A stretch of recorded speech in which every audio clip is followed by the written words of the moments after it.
So, good morning, everyone. I'm sorry I'm not there to accept this award, but I'm sure Ankit and Sugund will accept on my behalf. Um, I wanted to present my standard to the class.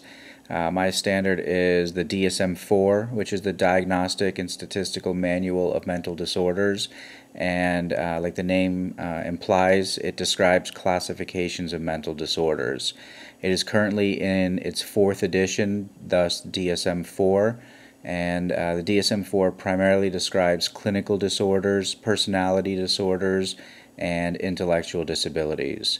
It's published by the American Psychiatry Association, and it's an open standard that can be used by the entire industry. In addition to clinical diagnoses, the DSM 4 is used to describe public health situations and related statistical information related to mental disorders.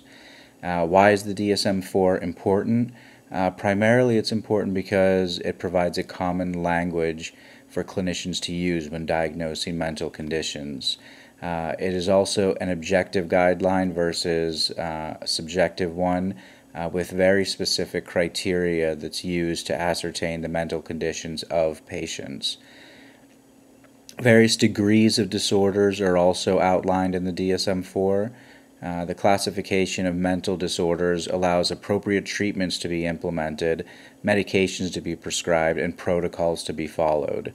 The DSM 4 classifications also create a foundation upon which to fund new research on mental disorders.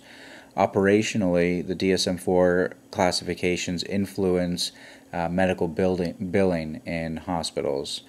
Um, Billing criteria relies on citing to well-documented mental disorders from the DSM 4. Economically, DSM 4 classifications are important because insurance reimbursement rates are tied to the presence of these disorders in the DSM 4. Who uses the DSM 4? The DSM 4 is used primarily by clinicians, including psychiatrists, therapists, and psychologists. Researchers also use the DSM 4 in order to identify and evaluate mental disorders.